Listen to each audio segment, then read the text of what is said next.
একেবারে সাধারণভাবে বানানো আর স্বাদে অসাধারণ একটা ম্যাঙ্গো শেক বানানো যাক। তার জন্য দুটো আম নিন আর এভাবে ছুরি দিয়ে চৌকো চৌকো করে কেটে নিন।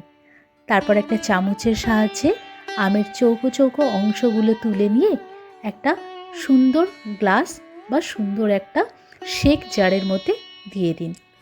আমি এখানে দুটো আম নিয়েছিলাম। দুটো আমেরই সাইডের অংশ থেকে এভাবে নিয়ে তার সাথে 1 গ্লাস দুধ দিয়েছিলাম। আর এই দুধটা কিন্তু ছিল আমুল দুধ, আর দুধটা অবশ্যই ভীষণ ঘন।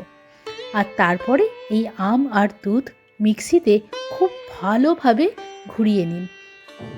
ঘুরিয়ে নেবার পর আবার ওই শেক জারটার মধ্যে দিয়ে দিন, সাথে ওপর থেকে দিন চৌকো করে কেটে রাখা আরও কিছু আম।